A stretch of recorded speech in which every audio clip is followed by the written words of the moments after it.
It's the Pete Sousa Show. Sports, Sports don't stop, and neither do we. Welcome to 365 Sports, your home for real conversations, original shows, and coverage that lives where sports actually happen. Join David Smoke, Craig Smoke, and myself, Paul Catalina, for in-depth interviews and local stories to the moments national media misses. 365 Sports brings you the voices, debates, and perspectives fans care about every single day. Subscribe now on YouTube, search 365 Sports, and never miss a moment because sports aren't seasonal. They're 365. Nobody tells our stories better than our clients. The difference is stark. I was rear-ended at a stop. I thought I was fine, and then once I got home, I realized it's a lot worse than I thought. I ended up having a ruptured disc. You say you're not hurting, and then an hour later, you're saying you're in all this pain. I just felt like most people would think that I was lying. And that's when I decided to call Daniel Stark. I owe a lot to Daniel Stark. They really got me what I deserved. The difference is stark.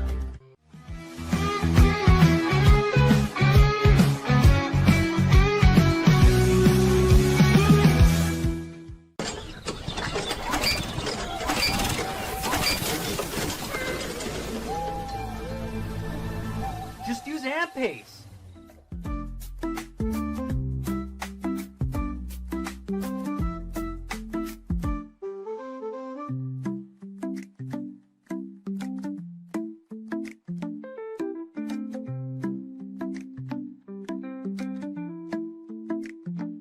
Pace. With Ease US, make studio-quality voiceovers for your videos online in over 149 languages and dialects, featuring 468 natural AI voices. Customize the volume, mood, and pauses to perfectly match your content. Plus, capture high-quality videos with no watermark. Record your screen, webcam, and voice, and save them instantly to your computer. Never been easier to create professional-grade videos and voiceovers. Try it today at easeus.com. That's EASEUS.com. Ease US.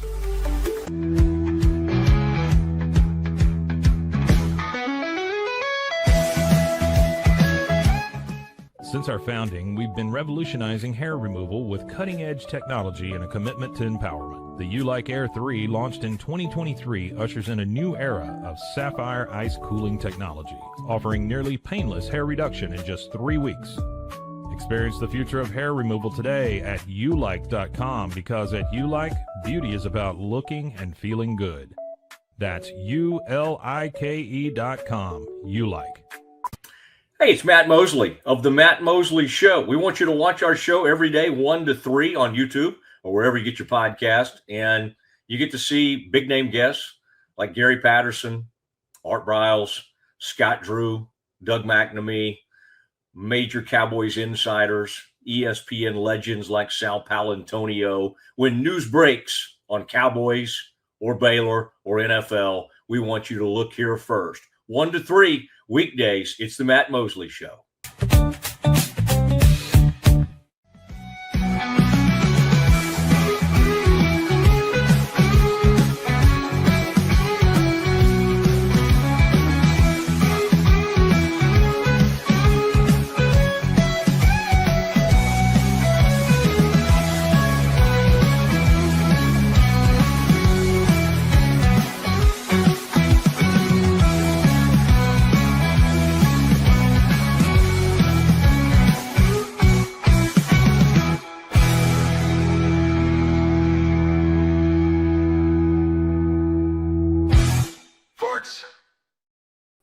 The Pete Sousa Show, coming to you live from Flower Mound. These are our Flower Mound studios, and we are so happy to have you on board with us again today.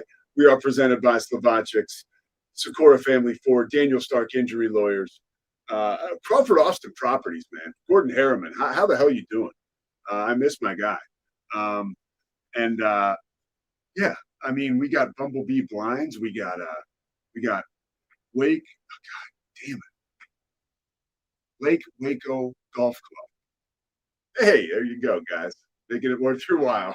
And Cam Stewart's back in the home office. Cam is doing a tremendous job for us on the Wheels of Steel. I am going to join Cam, give him a free ride later on today for Locked on Baylor. I'm calling Baylor's game against Utah on Saturday, which honestly, outside of it being senior night, and you want to see how this team will finish strong. Utah, I watched them last night, man. Tough sledding, dude. Okay, hold on. Cam has something to say. Cam, come on up. Your mic sounds different from when we did. Oh, is there an issue? Oh, hold on. Yeah. Are you not hearing me? No, I am. It just sounds like it's coming through your laptop and not the microphone. Oh, okay. Let's fix it. Hold on. Thanks, Cameron. Hold on 1 second. Pete the Builder, baby. That is great that you noticed that, bud. That sounds better, but I think it's just because you're closer to the laptop. Now it's better, right? Yeah. You're coming in a little hot, but it can definitely tell that you're coming through the mic. The Pete Sousa Show. Right, Cam? Good? That's perfect. Oh, all right. See? Pete, you're a star. You're a star, baby. All right. Cam Stewart's with us again today, as he is every day, and we are blessed to have him. Cam did a huge interview yesterday with Jeremy Roenick, probably one of the best American hockey players of all time. Cam got into Roenick's career. Talk about a slow roll into the Hall of Fame. It's an amazing interview. You got to check it out. You can see it on the Wicked. What's it? Wicked Boston or whatever. What is it? That's it, Pete. You got it. The Wicked Boston. You're muted, Cam. I shouldn't be. The Wicked Boston Show. Yeah, I'm getting levels. Wicked Boston Show. You're still not hearing me though? Hey, Cam, what's it like when you're at a Patriots game and it's a crucial time and the needle drops on Dropkick Murphys? Why am I answering this if you can't hear me? I can hear you now. Oh, okay. Can I get real technical with you? Yeah, please. It's more like a Bruins game or a Red Sox game. Okay. Patriots do Your Love by the Outfield. And that's like their needle drop. Fourth quarter, things are going your way. You kind of know what we're marching towards. That's when you get Your Love by the Outfield. Or if you're not, like if it's a tight game, they'll of course do Living on a Prayer. Both of them get the place jumping. But I got to tell you, one of the great arts in sports and sports needle drops are the intro songs for closers. Yes. And it was right time, right place. Maybe the greatest closer in Red Sox history, Jonathan Papelbon, would come out to Shipping Up to Boston. And, dude, I mean, electric. Like, thank you for telling me that. Papelbon or? No, because here's the deal. I was, for whatever reason, I was hung up on that song 2 days ago, listening to it over and over again, like working out and stuff. It really is one of the best hype songs. That very beginning. And I know you guys, by the way, typical Boston people, like Departed is a great movie. And every time I think about it, I think about you guys bitching about Nicholson and his accent. Here we go.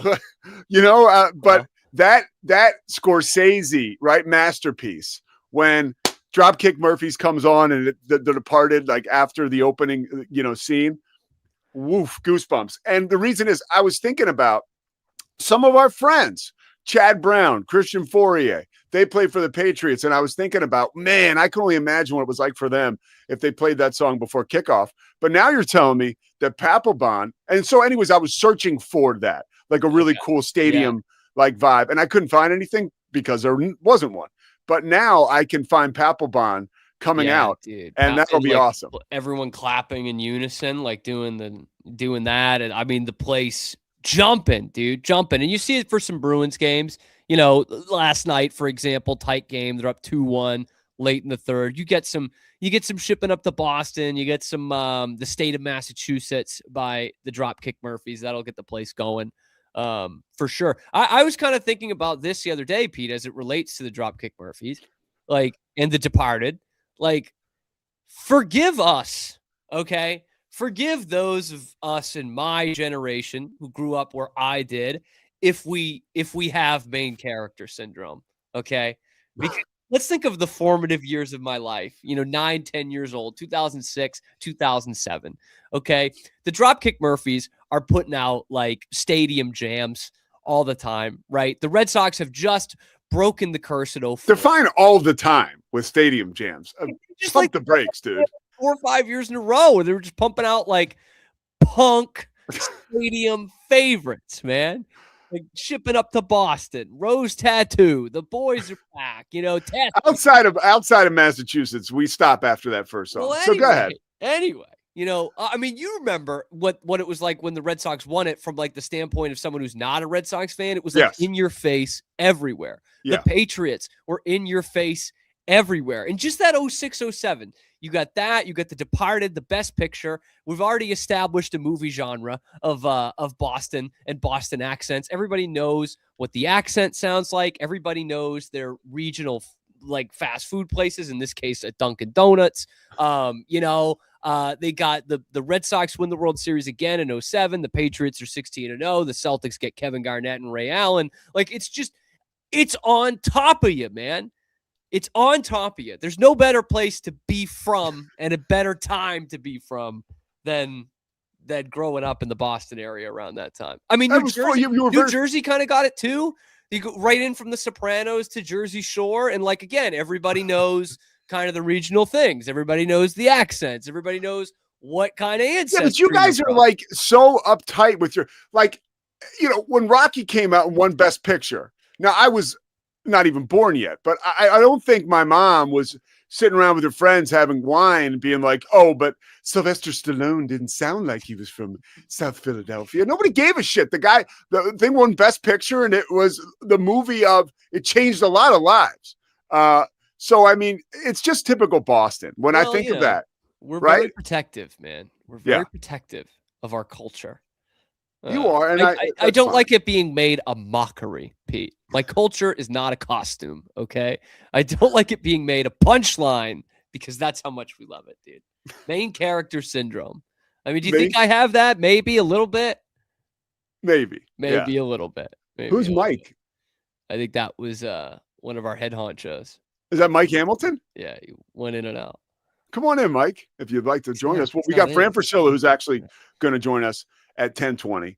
And looking forward to talking with Fran about, a couple things off the top. One, he's calling Houston Baylor tonight, which is going to be a really interesting game. Now, Houston's favored by 14.5, but the game's at Baylor.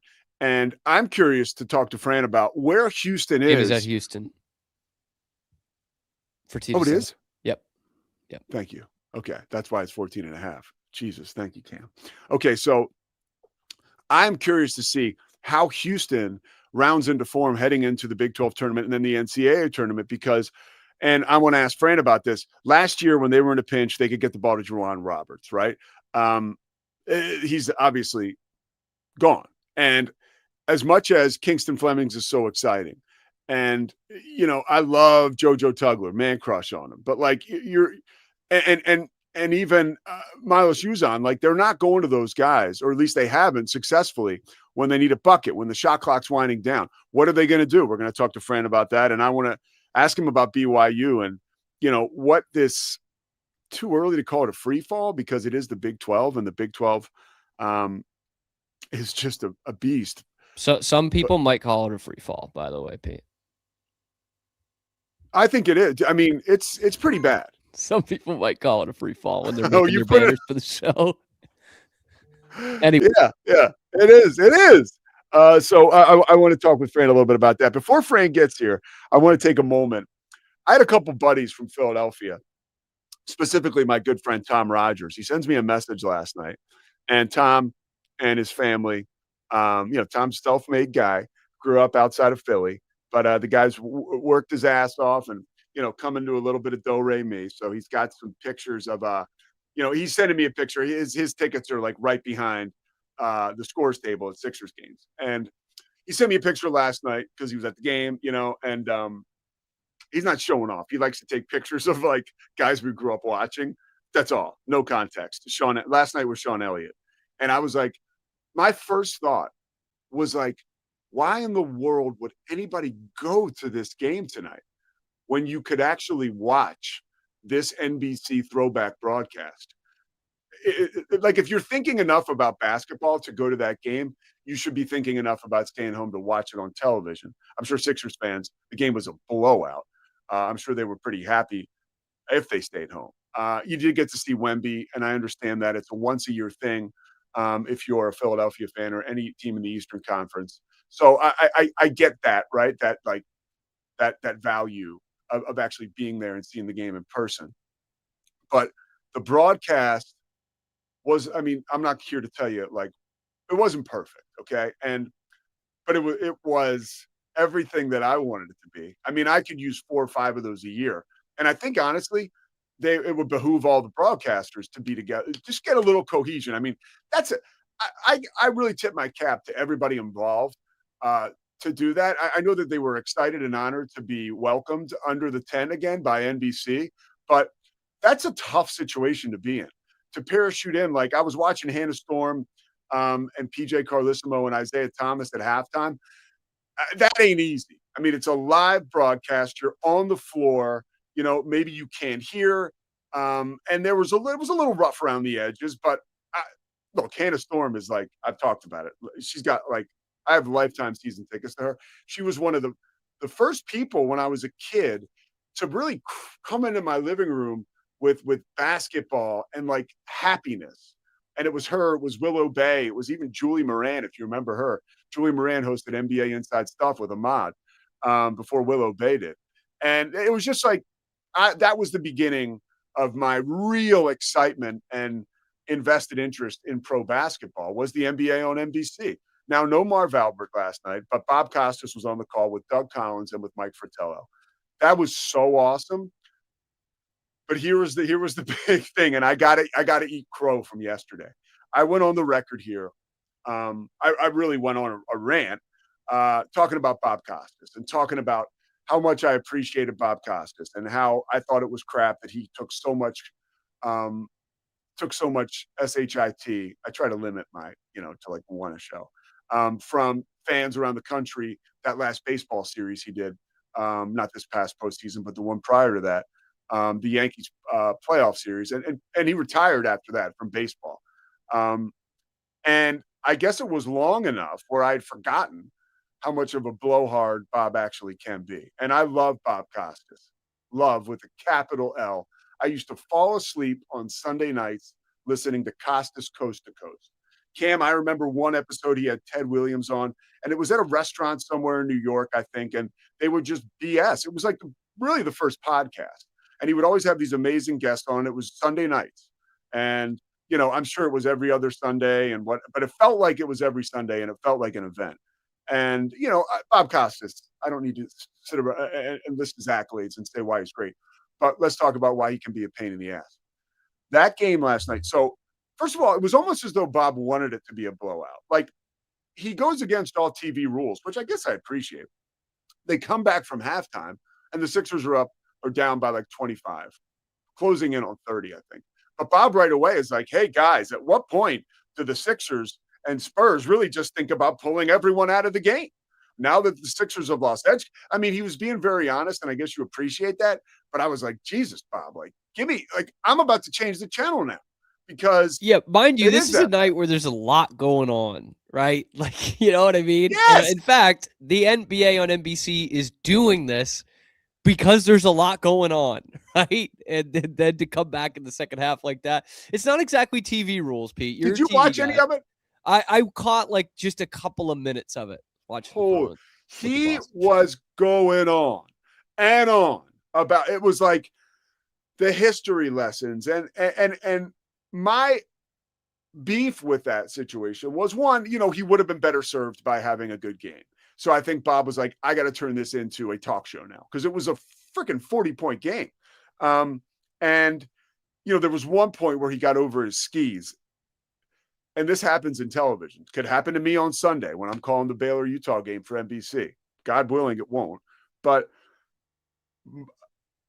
Doug Collins meant to say, he was talking about, they had been talking about Dick Enberg. And they did a tribute to just about every NBC broadcaster that did the NBA, which was pretty cool, but got a little, I mean, now we're nitpicking, but that was a little much. So then Doug Collins meant to say Dick Ebersol, but he said Dick Enberg.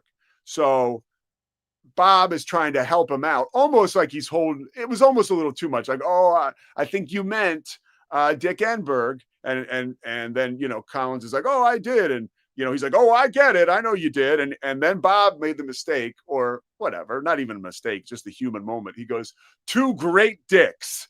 And and then he pulled up. He pumped the brakes real quick. He was like, oh, but, like any seasoned broadcaster, especially a Hall of Famer like him, he's like, well, that's going to be, all over the place. I really haven't seen it yet. I haven't been looking for it. The way he handled it was just as funny as the slip up. But I felt like that broadcast was awesome for the first 30, 40 minutes of real time. Like any broadcast crew, they got screwed over by the fact that it was a terrible game. And, the fact that it was such a bad game, I think made Costas, it appointed him, right? Like the host of the Bob Costas show, right? Like that late night show later with Bob Costas. All of a sudden it was that, except for he was talking, though. It was just monologue after monologue about, history this, history that. And it was fine. But like my whole thing was like, you got two other brilliant guys with you. And maybe Bob felt like he needed to carry the load because, maybe Fratello and Collins didn't have their fastball. They sounded great. It was awesome. And I really give NBC a ton of credit for having the cojones to do it. I give the broadcasters credit for having the cojones to do it because you could be embarrassed, right? Like there were a couple times that it was very clear that Costas hadn't been doing play-by-play, but of course he hasn't. And, it didn't bother me at all. But, as an egotistical broadcaster, and boy, we know Costas has an ego, you have to kind of work through some of that stuff before you say yes, and even during the broadcast. So amazing, amazing, amazing. Hannah Storm is awesome. Isaiah didn't necessarily look like he wanted to be there, but again, I'm nitpicking. Like at times he just I don't know.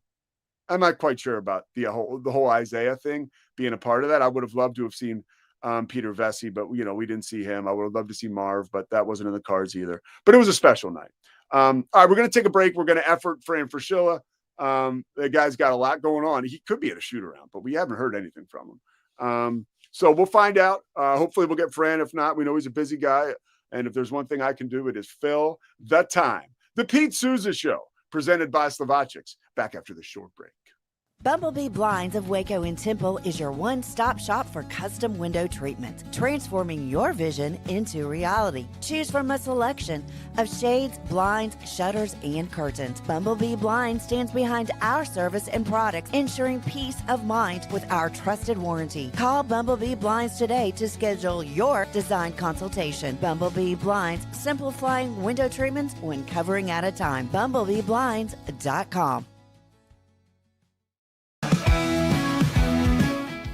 Hey, it's Zach Gelb. We're talking NFL and college football. Plus, we have some of the biggest interviews in sports media. You got to check out the Zach Gelb Show right here on 365 Sports, weekdays, 2 to 4 p.m. Eastern, 1 to 3 p.m. Central. And make sure you subscribe to my channel, youtube.com/@ZachGelbShow.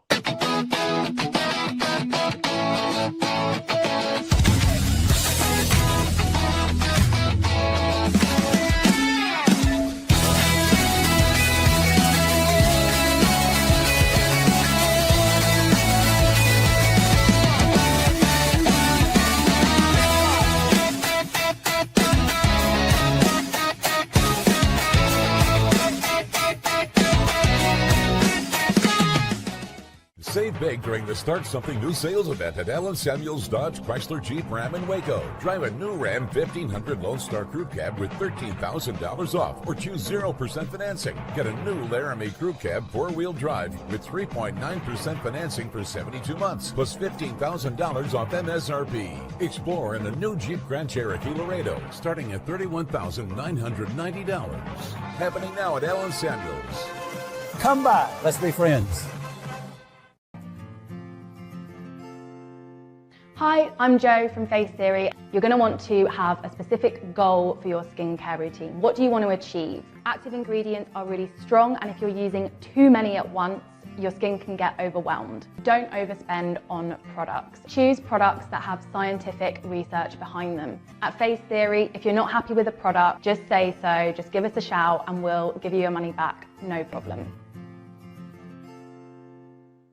Streamline event and appointment booking with Amelia's sleek, modern, and fully customizable booking forms. Tailor the colors, fonts, and design to match your brand and seamlessly integrate with your WordPress website. Whether it's for events or appointments, Amelia makes booking simple, stylish, and perfectly aligned with your business. Enhance your booking experience today at WPAmelia.com. That's WPAMELIA.com. Amelia. When you learn a language with Babbel, you start a journey that takes you further and further. Anytime and anywhere you wish. It's easy and fun. Broadens your horizons and keeps your brain fit. A journey into new thoughts, new cultures, new adventures. So what are you waiting for? Start your journey with Babbel now. Go to babbel.com or download the app. If you want a Boston sports show that's going to insult you as a fan and only cares about getting back at their old hosts or who Bill Belichick is dating, then keep tuning your radio. But if you want a sports show that's wicked good, wicked smart, wicked passionate, then you need the Wicked Boston Show with me, Cam Stewart. It is the only Boston sports talk show that is by the fans and for the fans. One voice in this city where the only BS is Boston sports. The Wicked Boston Show.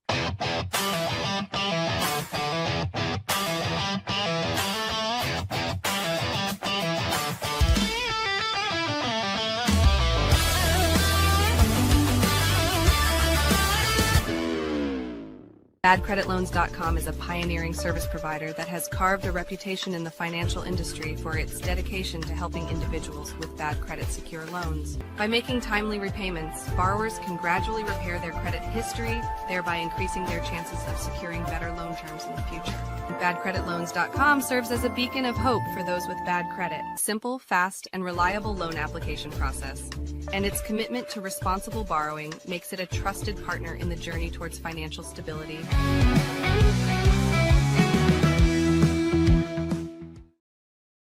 The Pete Sousa Show is back, and Fran Fraschilla will be with us coming up here in a little bit. Cannot wait. Looking forward to talking to Fran. And want to talk to you real quick about Bumblebee Blinds all over Central Texas, Austin, Temple, Waco. It's a one-stop shop for custom window treatments. This is important, specializing in shades, blinds, and shutters and curtains. Bumblebee Blinds stands behind their service and products. Schedule your design consultation today. BumblebeeBlinds.com. That is BumblebeeBlinds.com. I was, once upon a time, a news anchor early in the morning. And a big issue that I had was getting sleep in this, it was a weird environment, man. Like, you try to go to bed. I'm going to keep talking, by the way. I got to fix this camera a little bit. You would try to go to bed, and it would be 8:30 at night. This is fantastic, by the way. Cam, can you go down? If you're there, I can't fix it. Beat it, dude. Beat it. God damn. Okay. Here we go. Let me move it down a tiny bit. But if you're on the local news, right? Imagine this, everybody. And I know we all got our bag of hammers, right? But if you're on the local news, right? So let's say you're in Waco, Texas, which is like you're eating humble pie to begin with. And then you got to go to bed every night at 5:30, 6 o'clock. And it's Texas, remember now. So it's 8:30 in July, and the sun is beaming through your windows. There's nothing you can do. You have the best drapes or curtains you think you have, and you can't sleep, dude, because it's 120 degrees outside, and literally it's light till 8:45. And the anxiety starts to creep in, and you go to Bumblebee Blinds, and you tell them, hey, I need some blackout shades. They'll take care of you. So Bumblebee Blinds, BumblebeeBlinds.com. That's the place to go. I do want to mention a little bit. This just came out, and I find some of this stuff interesting. I think you guys will too, because anything March Madness will move the needle. When we had Brendan Haywood on yesterday, I was 99.9% sure he was not doing the NCAA tournament. He's done it for 10 years, and he's done an amazing job. But taking a new appointment with NBC, which he's gone all in on, takes him out of the mix for some of these March Madness games. So there have been some changes, filling Brendan's shoes or some of those changes. But let's go through some of these game announcers, okay? Your number one crew is once again Ian Eagle, Bill Raftery, Grant Hill, and Tracy Wolfson. They do a fantastic job. And you wonder how much longer Raf has, but I'll take him. It's like house money, baby. We literally are playing with house money, having Raf still. And we got Fran. So there we go. Now we're playing with big money. If Fran is ready, we'll bring him in. What's up, Fran? What's up, big man? You talking about Raf, Coach Raf? We're talking about the 2026. They just released the announcers for the NCAA tournament. I know. I did not make the cut again. Man, I want to do that someday. I want to do that someday. Fran, something tells me if you wanted to do that, you could do it. If that was your mission. You know what? We've my agent and I have reached out, and it's all good. I mean, I know everybody who's doing those games, Pete.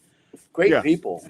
I replaced Steve Lapis at Manhattan, as you remember, when he went to Villanova. I know that's close to your heart, and no, they got a great crew. I'm going to be doing Westwood One's South Regional down right here in Houston, where I am tonight for Baylor Houston. So I'm good. I'm busy, and it's all good. But maybe someday I'll replace Raf.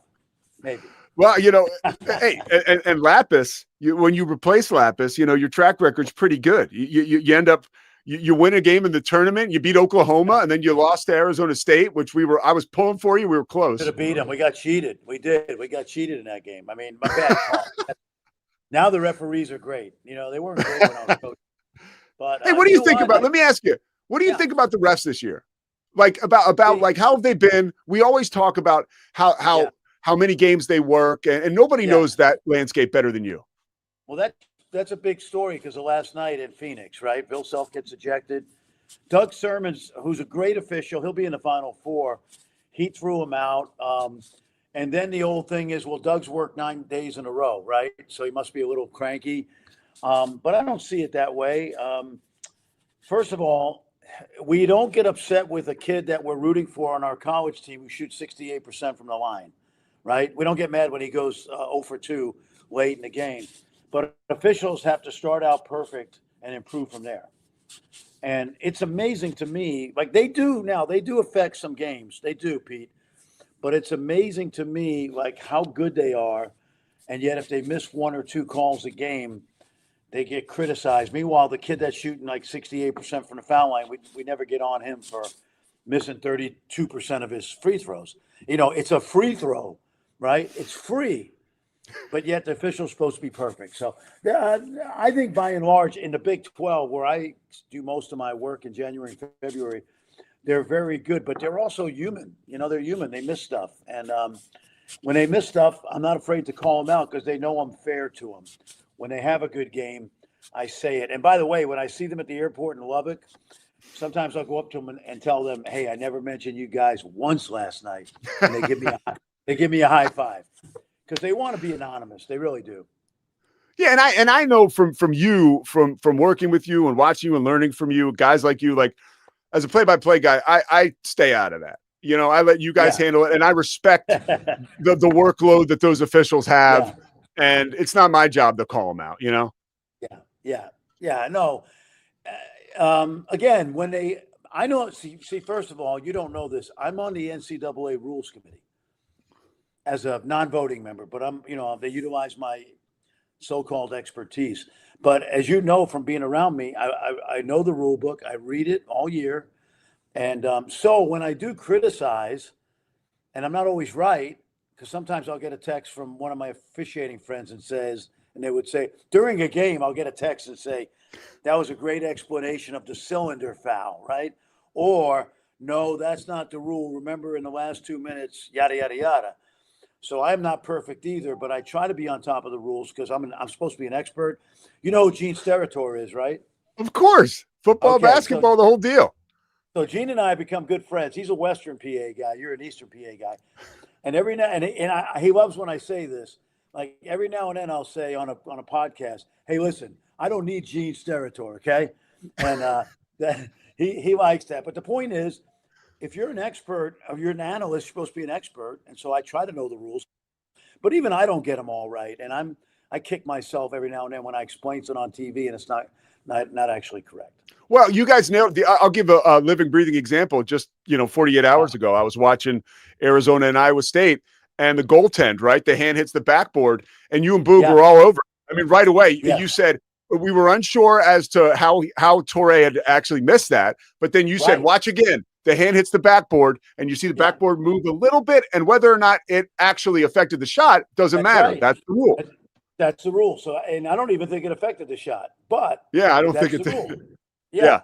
Those, like if you're listening to me at home, and some people like me, some people don't like me. I'm not particularly popular in the state of Kansas with some people because they want me to kiss their ass every single game, and they don't like it when Baylor's good, right? Meanwhile, Bill Self, one of my close friends, the league has been built on the fact that everybody tried to chase Kansas for all the years they won it in a row, right? And because of Bill Self and Kansas's greatness, Texas Tech got good, Baylor got good, as you know, Iowa State got good. That became a great rivalry. Kansas almost never wins in Hilton Coliseum in recent years. So, but again, I'm not everybody's cup of tea, but I try to be knowledgeable about the rules. I know the kids, I know the stories, the families, etc. And I think I have enough former coaching knowledge that I can say, hey, here's why I think this is a good strategy. No, you do a hell of a job, and that's why I got all these questions lined up for you, and I'll get to them so we can get you out of here. First one off the top. I got plenty of time. First one off the top. Is this bottom for BYU? They're not playing well. I got to see them on Saturday night. I mean, they're a disaster.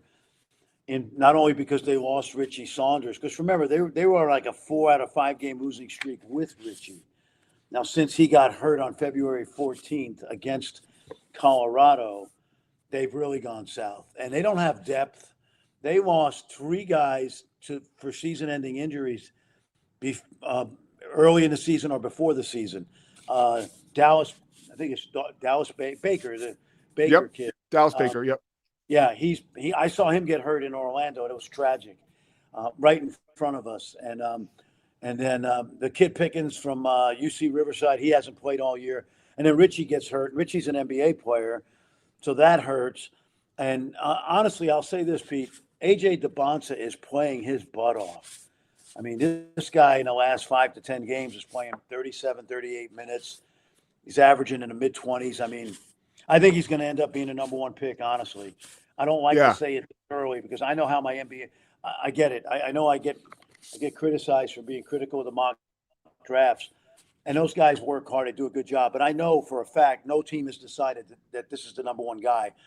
But I think teams are starting to lean that way because of his reliability and availability, his competitiveness, vis-a-vis Darren Peterson, who's a great talent, but has had all these different maladies. And, there's like too much of a soap opera going on there. Yeah, a little bit too much. I want to ask about Arizona. You do a phenomenal job of illustrating that the core of that team. A lot of them are returning, and they've gotten better. We're talking about Mo Krivas, right? Tobe Awaka, Jaden Bradley. Is that core something that separates them from the rest of the pack? Yes, but also those 4 freshmen are so mature beyond their years. They're all – here's what I would say to answer your question. To have a 3-year point guard back is incredible. That doesn't happen in college basketball. Like I compare Jaden Bradley to one of yours and my favorite players, Colin Gillespie. Yeah. Like he could pretty much coach Arizona if Tommy went on to if he took his wife and staff to Hawaii for a week. Jaden Bradley could coach the team, and he could. He really could. That's a great way to put it. Yeah, I mean, like it's one thing for a guy to run one practice like an upperclassman, but I think this kid could coach Arizona for a week and not have any slippage. But what separates them is they're built for Big 12 play. In other words, every guy in their top 8 is like a physical specimen. Not necessarily a great athlete or an NBA player, although they got 3 or 4 that, or maybe more that are going to play in the NBA. Tommy Lloyd loves physicality. They were that way at Gonzaga, Sabonis and Karnowski and Timmy and all those guys.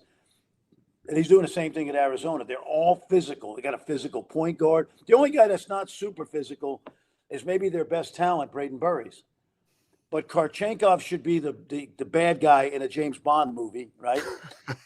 and then the three guys up front, it's like having a great offensive line. You can't move them.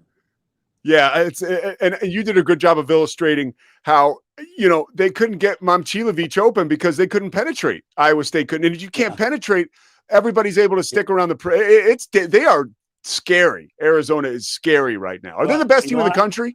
Well, see, I think 3 weeks ago they were, and then they had the injuries and the one close loss at Kansas where, I honestly think on a neutral court, and I think Bill Self would say this too, so if it's a Kansas fan listening, I don't really care.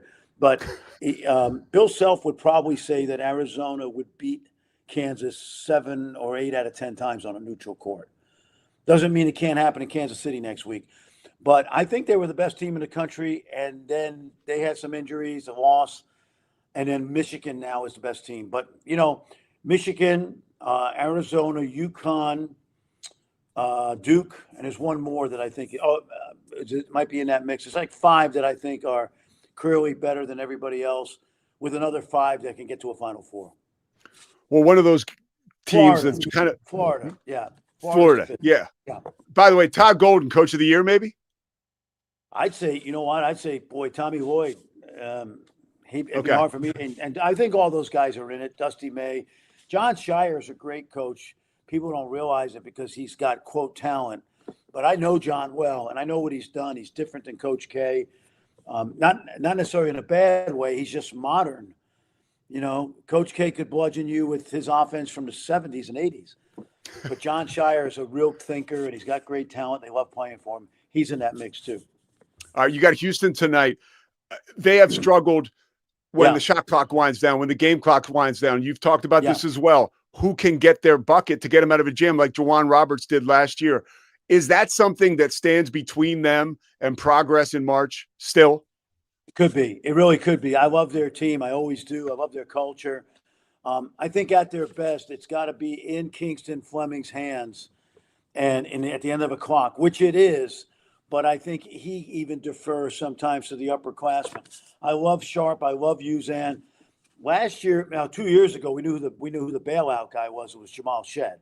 Yeah. Last year, L.J. Cryer at the end of shot clocks, and he's not even a point guard. But they gave it to him, and he'd wound up, hitting a 3 or a pull-up jumper.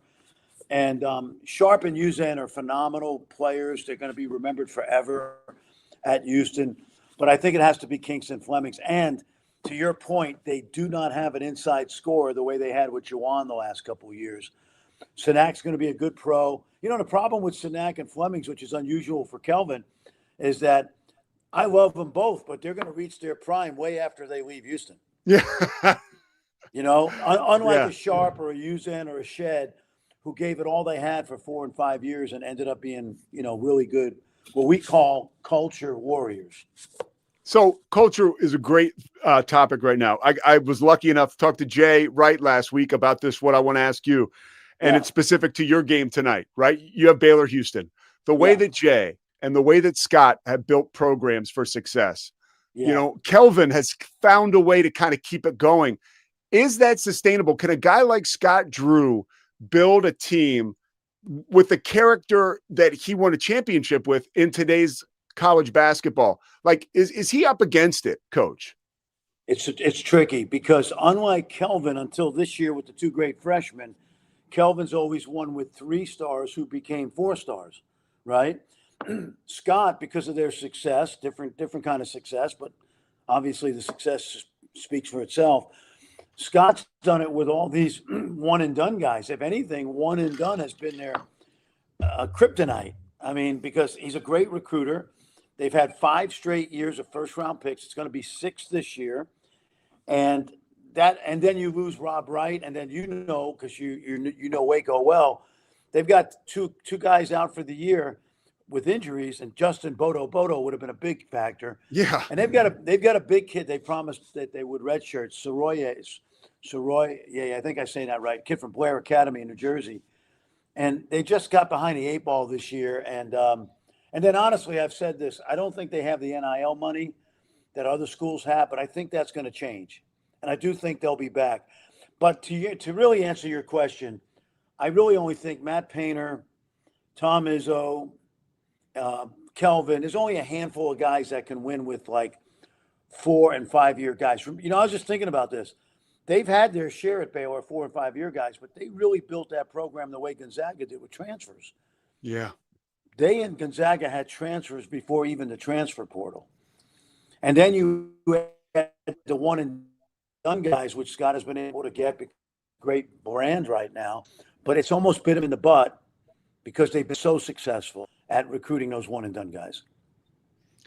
We got a question. Does Bryce James play next year for Arizona? I don't know. I mean, I love watching him work out. He seems like an unbelievable kid. Yeah. They think he's going to be a role player. I mean, I don't think there was any expectation. I saw him in high school in AAU.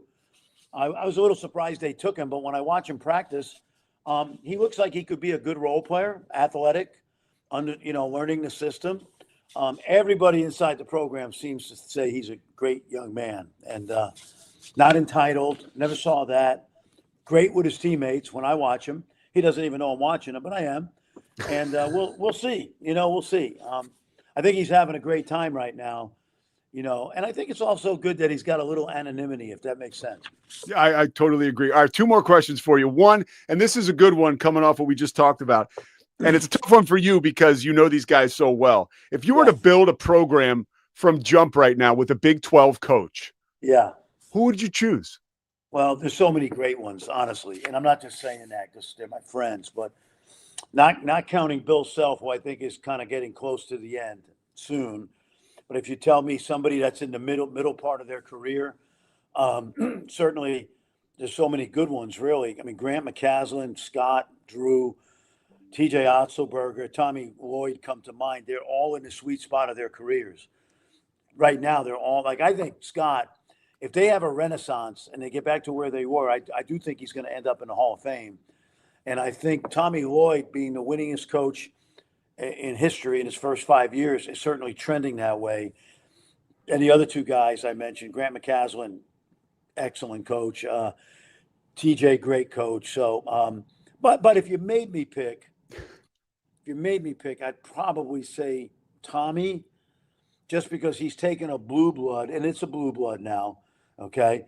And he's kept it at a high level. And with all due respect to my friend Sean Miller, who ran into some difficulty there, he's put that program back where it's been. I think they won 18 Pac-10 and 12 championships.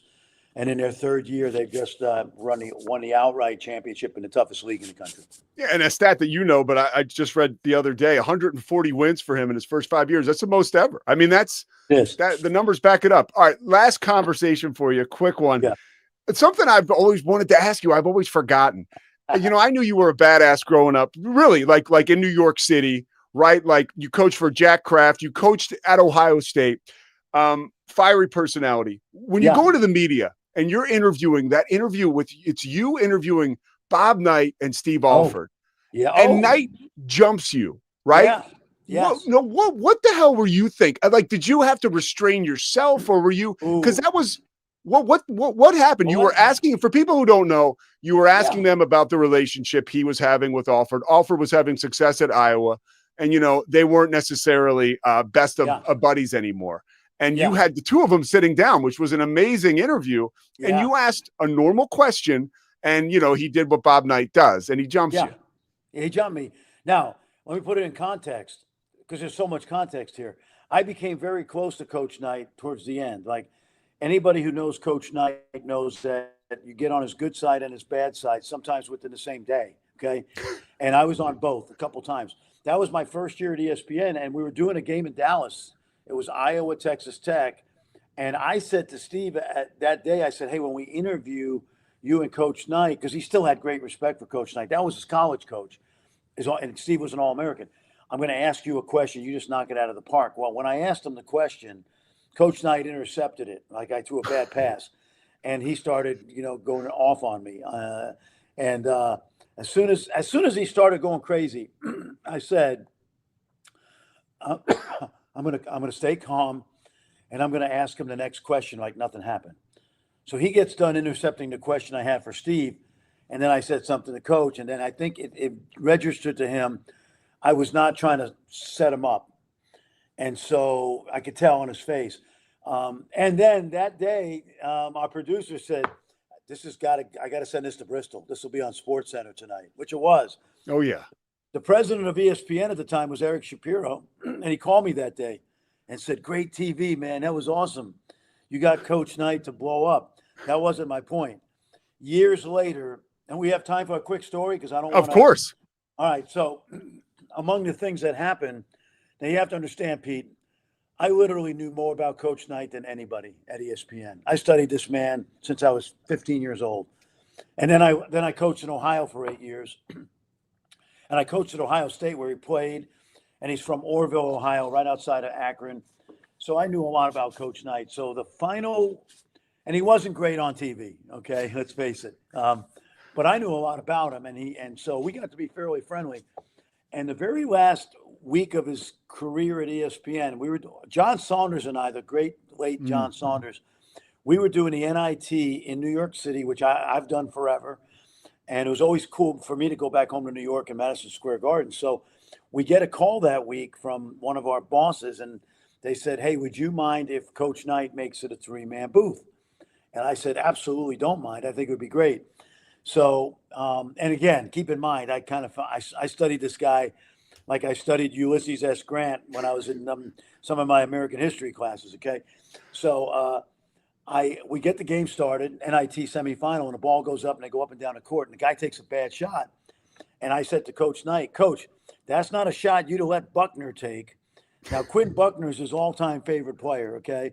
Olympian, the whole deal, Boston Celtics.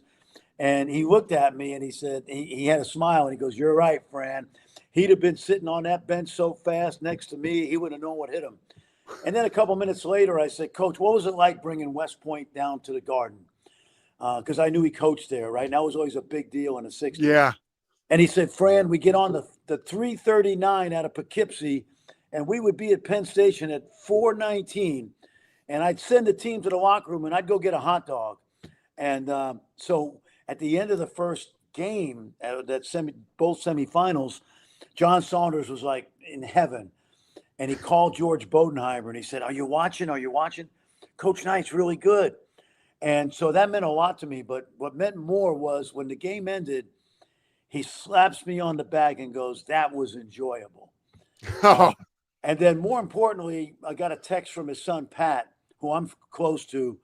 And he said, I got a text saying, and he was scouting for the Pacers. And he said, thanks for taking care of my dad. And so that was something really cool. And then Coach and I stayed in close contact. And, a lot of us who did get to know him always knew there's two sides to the man. Was he a bully? Yes, he was. Did he have a big heart? He did. Very complicated, but you and I know people like that coming in and out of our lives. So, yeah, I love Coach Knight because I just love the figure, the mystique, and I think I've read and listened to A Season on the Brink like 100 times just because he really is. I study these guys like you too, like my father would study military generals. I just think it's like super interesting. I really do. So, Coach, I have a great call tonight. I can't thank you enough. I love chatting with you, and I know you're a busy dude. Well, hey, listen, I love what you're doing. You're coming along, and you are becoming a really good play-by-play announcer, and I'm not surprised. I saw you at the beginning, and keep up the great work. Yeah, I sat right now. My first game, ESPN2, you said, where the hell's John Shambi? I said, hey, sorry, buddy. Who is this? We had a great time. Who is this clown? Who is this clown? Oh, thanks so much, Coach. I tried to Google you, and there wasn't even a Google on you. Hey, man, keep up the great work. All right, Coach, have a great call. See you.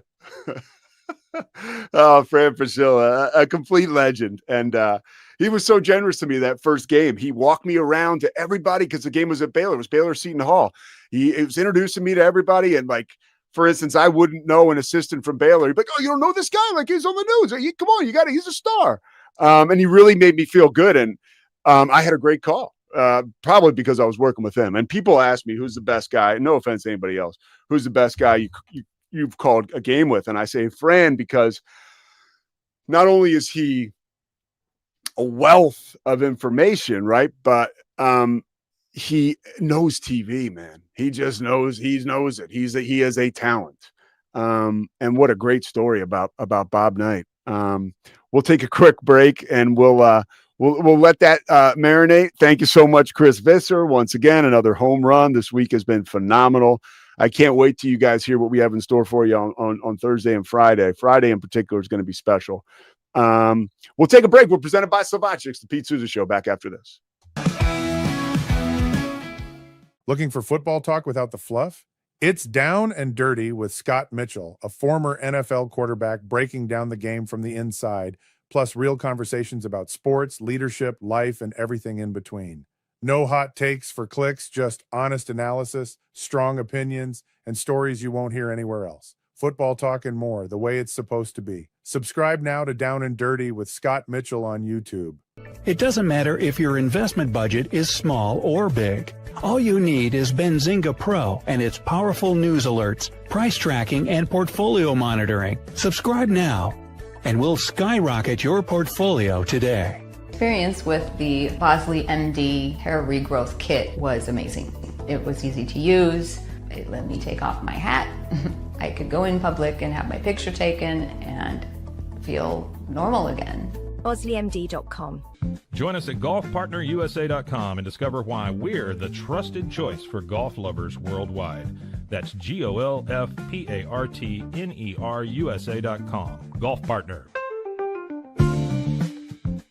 Experience the future of secure private cloud storage with Internix. Protect your files with end-to-end encryption, ensuring your data stays private and accessible only to you. That's INTERNXT.com today.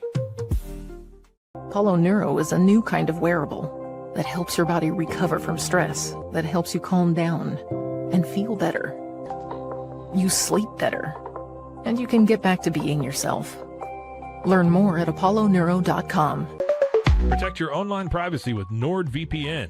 Browse securely, access content from anywhere, and keep your data safe with military-grade encryption. NordVPN.com. That's NORDVPN.com.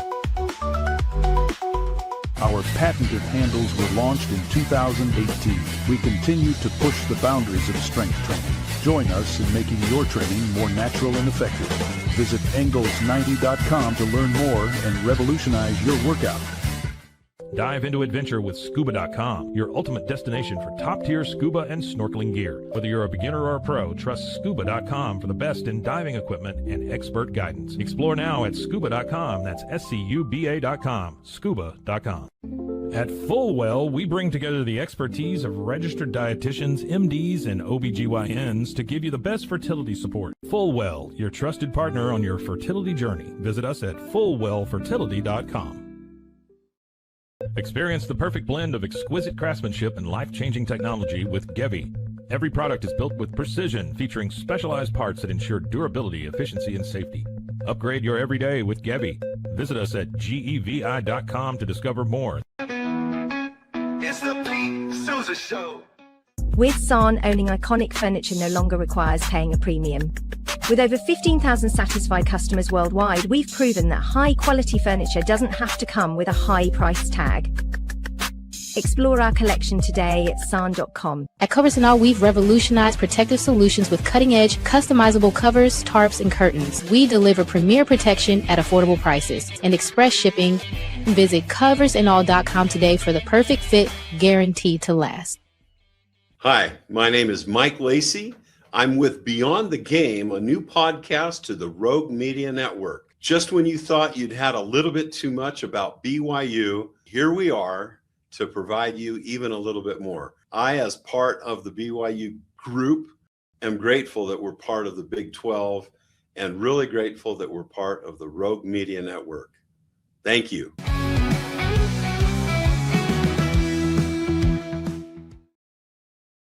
Been built on I'm just watching this Fran masterpiece. Forgive me. What an amazing guest. Honestly, I promise I was doing what do they call that? Not due diligence. There's a little self-scouting going on there, Pete. Quality control. I want to make sure control. It's even better.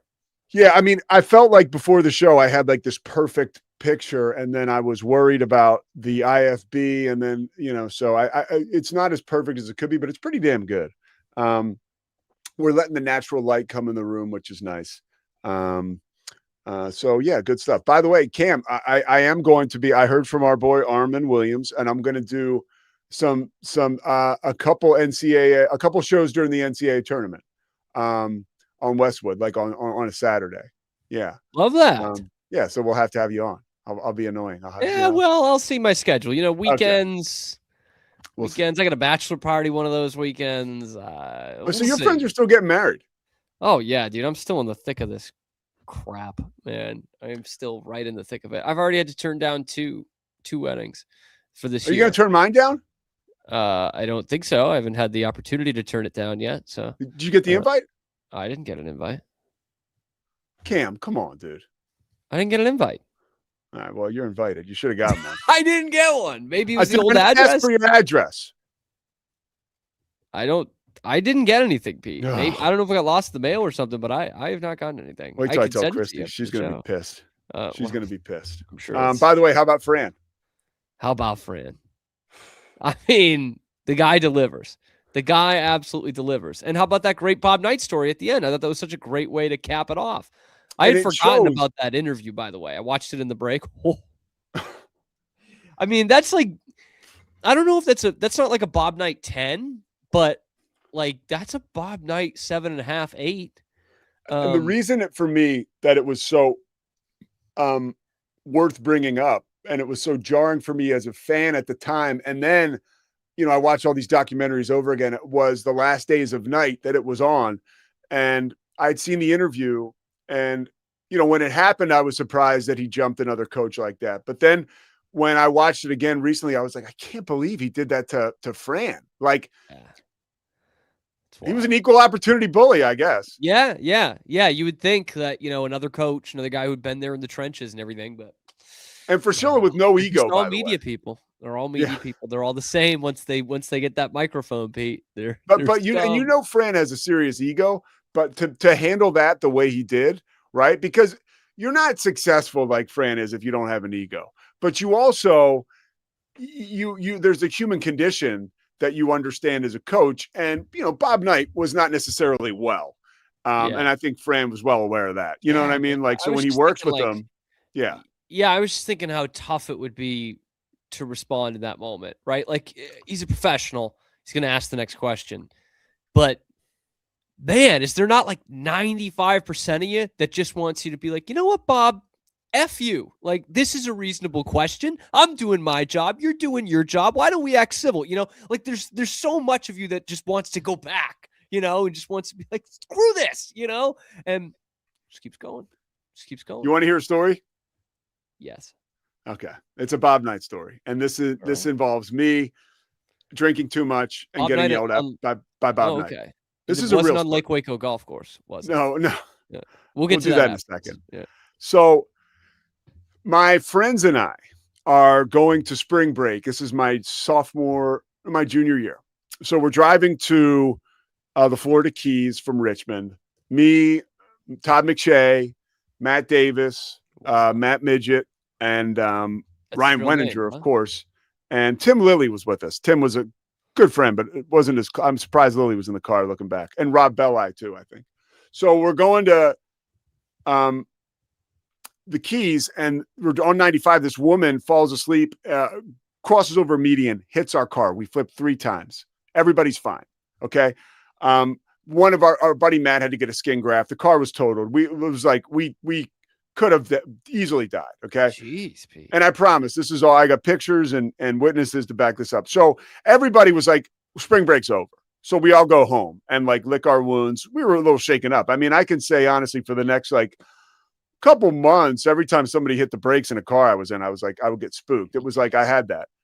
But the gift was I got to go to DC because I was the radio guy for Richmond broadcasts. So I got to go to DC because Richmond was playing in the first round of the NCAA tournament there, the first and second round. Now, we couldn't get the equipment there because it was also last minute. So I just went, right? I had people that lived in DC. It was spring break. So I'm getting what a drop in the tracked. spiders, by the way. Huh? What a draw for the Spiders. Get to play at DC. Dude, they beat Eddie Fogler in South Carolina in the first round. It was awesome. What seed? Huh? What seed were they? Like a 12, 11? I think they were a 12 or 13. They beat UNC Wilmington to win the CAA. So I had a credit card with a $1,500 limit, and there was a club in the MCI Center. It was called the MCI Center there. I think I'm a genius. If I drink vodka, nobody will be able to know that I'm, drinking. So I'm just crushing vodka. And to the point, I remember the credit card thing because it finally it reached its limit. I was going to buy something. They're like, do you have another card? I was like, hey, that's it, So I'm drunk enough where we go to a Bob Knight press conference, and whatever question I asked, somebody before me asked the same question. Now I was drinking, but it's Bob Knight. I'm still terrified. There's no amount of alcohol that could remove this fear. So I asked the same question that somebody else asked before me. And he was like, if you listen to what I just said, and he answered it, I was like, oh my God. At that moment, pause. At that moment, are you thinking, man, I wish I was in the Keys even after this traumatic experience? Like, are you taking the car or are you taking this Bob Knight moment? Honestly, the subtle journalist was even inside me then. It was like, I can't believe I wasn't listening to the guy before me. Like, what a dipshit. Yeah. Even then, I was somewhat accountable. I was like, this is 1,000% on me. I'm an idiot. And then I was going to tell AJ Guyton his future was so bright he needed sunglasses, and my friend Adam would not let me near the Indiana locker room, which was a good move.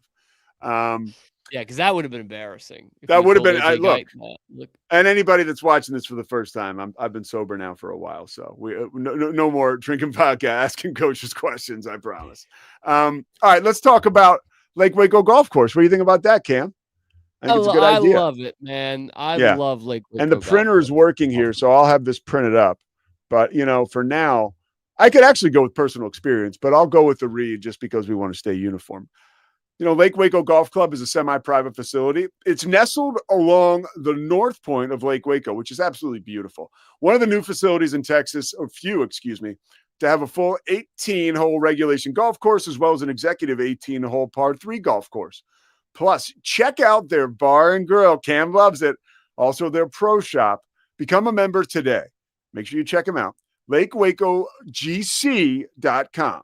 That is LakeWacoGC.com for more information. All right, before we wrap it up, I do want to go back to what we were talking about, the March Madness broadcasters. Anybody, Cam, on this list? I'll tell you the one guy who I'm not that familiar with. I probably should be. Brandon Gaudin. Are you familiar with him? He's a play-by-play guy. He should definitely be on my radar. He's not. I don't know that name. Yeah, I'll probably know the voice. Yeah. Let's see. Brendan Gaudin. He is. Let's see. Do you think he went to Syracuse? I mean, it's like Syracuse or the Field. I'm gonna take Syracuse. Oh, he went to Butler. Good for you, bud. Love that. I like him already. Already a nice little bonus, man. Yeah, dude. All right. So this is nothing to him. He's called games at Hinkle Fieldhouse, man. Like that's stuff that's the butterflies. Those are gone. Man, that was his home. That was his home office. So I guess he's more of a radio guy. I mean, because Big Ten Network. At him and being mean, or no. I'm just there's Westwood. No. Westwood won Braves. Yeah. So the guy's obviously legit. He's working, man. He's working. Ooh. Yeah. College yeah, he's good. He's really baseball good. Team. Ooh. He's good. Anybody else notable on this list? Harlan, Robbie Hummel, Stan Van Gundy, and Lauren Shahadi. The second team, I mentioned the first before Fran came on. It's Ian Eagle, Bill Raftery, Grant Hill, and Tracy Wolfson. That's the first team. Second team is Brian Anderson, Jim Jackson, and Allie LaForce. I got to believe Jim Jackson, whether he'd admit it or not, is happy to get a break from Gus Johnson. Third team, Kevin Harlan, Robbie Hummel, Stan Van Gundy, and Lauren Shahadi. Then Catalan, Lapis, and Evan Washburn. I've always been jealous of Washburn. He's so handsome, and he's so good at his job. And then Gaudin will be with Chris Webber and Andy Katz. And then who I think is probably the best play-by-play guy, for my money, who I just like listening to, is Spiro Ditas. It's going to be Spiro, Spanarkel, and John Rothstein. That's low key my favorite team already. And then what I like about Spiro in all the sports is he doesn't make the moments too big. And I say that in like a good way. Like sometimes Ian Eagle, like he's freaking out on a 4-yard run in a 1:00 game in the NFL. You know what I mean? Yeah. Spiro, even though he gets the quote unquote worse assignments than Ian Eagle, like he brings a passion, but he's not like, you're not like feeling like you're doing a Gus Johnson thing or an Ian Eagle thing where you're like, all right. Pump the brakes here, Spiro. Like I think he brings an appropriate amount of passion to it. I guess that's the best way to put it. And honestly, I believe it's from a psychology perspective. Like, I think his life is pretty big. Like, I know he worked for the Knicks, for the Lakers. Like, he's had some big time like team jobs. And I know he lives like half the year in Greece. Like his wife is from Greece. The tan. Okay. Yeah, he's Greek. And he is just so smooth. And then you got Tom McCarthy, Candace Parker, Dan Bonner, and AJ Ross. That's, I love McCarthy because I'm from Philly and he's our Phillies guy. And Dan Bonner's great. Some of these guys, though, it is kind of wild that Dan Bonner's still doing this. Like, it's interesting, you know? And then you got, this is a low key great team right here. Brad Nessler, Wally Zerbiak, and Jared Greenberg. I like that. Studio hosts. Let's go to them. Okay. Good news, because I thought Nate Burleson was ejecting Adam Zucker from his job. That's not the case. I guess they'll just switch on and off in New York City. The New York City hosts are Burleson and Zucker. The hosts in Atlanta will be Adam Lefkoe, and Ernie Johnson's going to do the Final Four. Analyst in New York on the desk, Clark Kellogg. I said Clark because your guy, Clark, your friend, your buddy. Charles Barkley, Kenny Smith, and Renee Montgomery. That's great. Renee Montgomery almost went to Richmond, by the way, low key. Then she went to UConn. And analyst in Atlanta, Bruce Pearl, who is quickly becoming a favorite of mine. Jamal Mashburn, who is not my favorite. Jalen Rose, who I can promise will look ridiculous. Seth Davis. Those are the analysts in Atlanta. And then, of course, our good friend Gene Steratore. He's the rules analyst. And then game updates will be Jamie Erdahl. How do you feel? How do you feel about this group? It's a good group, Pete. It's a good group overall. Would have liked to have seen my favorite CBS sports reporter / anchor, Jenny Dell, in the mix. Yes, you know what? And here you go. You ready for this? By the way, this is interesting now. All right. This is like what Visser does. Ooh. He does that when he has good news. I love when Visser starts going, ooh, I'm like, oh, okay, what do we got? Big things coming. Yeah. Yeah. So, all right, first 4 announcers. And this guy has been on the come up, and I love listening to him call games. Jordan Kent, amazing. He does a CBS guy. He's done a lot of WNBA. And he does like, CBS, sometimes those games get buried because of what games they actually have. Like on weeknights, it's Sports Network, they're late, whether it's at Utah State or UNLV, but Jordan Kent is awesome on those games. And him, Jim Spanarkel, and drum roll, Jenny Dell. So they're doing the first 4 games. Nice. Yeah. And then Jenny Dell takes Dayton. Yeah. Let's go. And then this is amazing. You want to hear this? Yes, I do. So I don't have much of a choice. Well, I could end the stream. Don't end the stream. Hold on. We're almost done. If I really didn't want to hear this. Okay. So the first 4 announcers I just mentioned, Tuesday, March 17th, game 1. Okay. And then Tuesday, March 17th, game 2. This is amazing. Brian Anderson, Charles Barkley, Dick Vitale, and Jenny Dell. Wow. Sign me up, dude. Wow. I mean, is that not the Fab Four right there? That might be too much talent there. That's the first time Dickie V's done March Madness. I've never heard it. I know he's done some radio stuff before, kind of like what Fran was talking about. I think he's done some stuff like that, but I have never heard him on March Madness. Wow. That's really cool. That's a dream team right there. Yeah, and you know, like, who cares if I'm watching VCU and Mississippi State and those guys are talking the whole time? I mean, I know they'll give the game the proper. Probably part of it. Yeah, it's probably part of it though. Of like, you know, at least we'll have a damn good product broadcast wise. Hey, so what about our Wicked Boston? What's coming on? Are we off today, or do we run Roenick today? What are we doing? We got a big show today. Yes, we do. We've got the Hockey Hall of Famer, Jeremy Roenick, joining the show, and he gave us a lot of time. Like, cannot thank Roenick enough. And what a beauty. Like, what an absolute beauty. You know, I mean, much has been made about his post-playing career and some of his antics during his career. I mean, couldn't say enough nice things about the experience recording with him. He was great. We talk a lot of USA hockey. We go through Jeremy's career, and he has some really good insight on his long wait for the Hall of Fame, Pete. Like, he had to wait way too long to get in the Hockey Hall of Fame, and he talks about how it like changed his life in a good way. So can't wait to bring that to you. We've also got if you're still listening to traditional Boston sports talk radio, you got rage baited big time yesterday. What happened? A couple of hosts saying that David Pastrnak is not a Hockey Hall of Famer in his future, that but that Roman Anthony and Drake May will make the Hall of Fame, that David Pastrnak will not. So we're going to eviscerate that, and we got to do a little update on Jason Tatum. Will he, won't he? Friday is apparently the day. That's what Bill Simmons says. So I'm honestly kind of getting tired by the Jason Tatum thing. What the hell was wrong with us? Why last year when Tatum got hurt, everybody was like, well, he won't play next season. I'm so pissed at myself for not being like, yes, he will. This is a pretty tight turnaround, Pete. Dude, it's 2026. Like, I think a year is a very long time. I mean, the Kevin Durant one was like 500 days or something. And that was this was like 9.5 months. Yeah. I look, is he rushing back? I don't know. Obviously he shouldn't, but I can't believe we didn't at least discuss it like there was a chance. We didn't. Yeah, I didn't think there was a chance. I didn't. Partially because I didn't think the Celtics were going to make the playoffs. And so, you know, if they're sitting in, 11th place in the Eastern Conference right now at the beginning of March, then maybe you're not thinking about him coming back this year.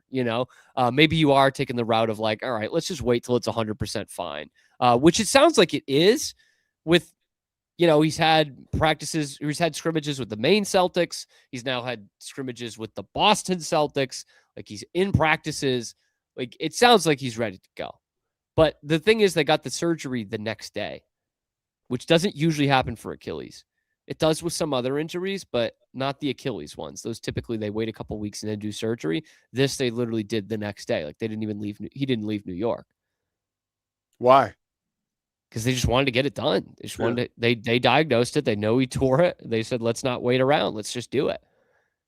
I'm interested to see how it fits in. This Celtics team is wild. They're good. They're very good. They've got the best coach in the league, and it's just going to be fascinating to see him get It's interesting we're at this point of the year and we haven't had any of popped Achilles. Do they play harder in the playoffs? Is it really a wear and tear? It's an interesting deal. Yeah, it's a good point. Like, it might just be a wear and tear plus the added intensity, which means you're probably not playing with high enough intensity in the regular season. Refs aren't calling the games the same in the regular season. There's not as much at stake, but I'm afraid that NBA executives and coaches might take that and be like, well, I guess we need to rest our guys more. Yeah. We need to manage more load. We need to do more load management here, which what I want to do, by the way, this is like a forecast of the show. At this point of our show every day, I want someone to be with us. And this is not your job. You will not do this. Oh. I want somebody to read the news. A little flash. I just want Sports somebody news flash. But I want no, not a flash. I want somebody to read the news and then we comment on the news. Okay. Sounds kind of like a sports flash. Sounds like what? Kind of sounds like a sports flash. But we react to it, each one. Yeah. Like I like that because A, I love your opinions, Pete. I just can't get enough of them. And B, like, there's news that happens during the show that I might miss because I'm worried about getting Fran Fraschilla on the air, worried about getting the right things up, and you're doing a show. So could be a good idea. Or it is a good idea. We're going to do it. It's just a matter of when. All right, look, we'll be back tomorrow. We got Chris Level, Texas Tech fans. Make sure you join us. And make sure you like and subscribe. I'm telling you, and I'm going to toot my own horn here, okay? And I'm going to thank everybody else, too. I'm thanking Corey Dickman. I'm thanking Chris Visser. I'm thanking Cam Stewart. I'll even go ahead and thank Scotty Swingler.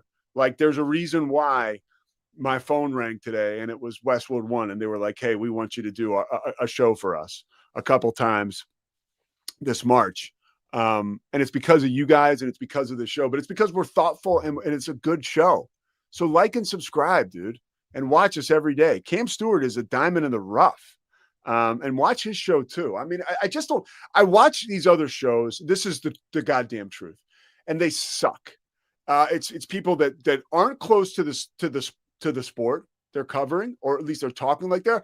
And I'm not saying everybody's like this, but generally, I'll say, yeah, the stuff you guys are watching, the guests, leave something to be desired. And look, let's face it. I don't know that it's the guests that make the show. I believe it's the hosts and the host support that make the show. But if you're not watching this show, you got a problem I can't solve, dude. It's really good. And we'd love for you to join. So if you go to our YouTube page, the Pete Sousa Show YouTube page, and you like what you see, just hit subscribe. And then, when the show comes on, if you're watching it and you enjoy it, keep watching. If not, stop watching. But I'm telling you, it's worth engaging. All right, we'll be back tomorrow with Chris Level. Then Friday, we got something sensational. We're presented by Slovakics, approaching 100,000 subscribers. We appreciate you guys. We'll see you tomorrow. Have a great day. It's the Pete Sousa Show. Sports. We definitely love our relationship and love Extraco. It's been an amazing experience. They made the PPP process easier. They were reaching out to me saying, what can I do to help you? That made a huge difference because my stress level, when we shut down, to afterwards was night and day. Our experience with Extraco has been phenomenal since the very beginning, so we love Extraco. Nobody tells our stories better than our clients. The difference is stark.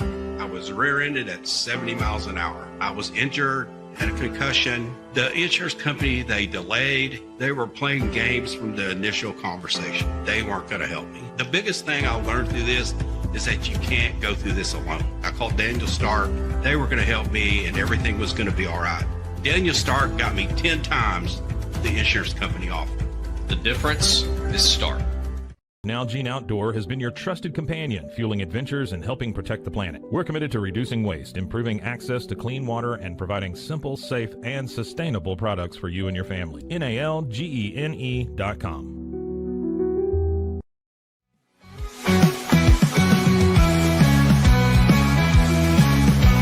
Our professionals are not only experts in managing urgent concerns, but also in providing top-notch preventative health care.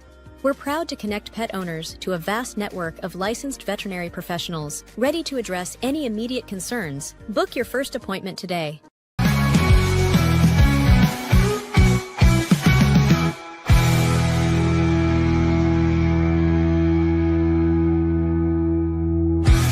Sports. This has been a Rogue Media Network production.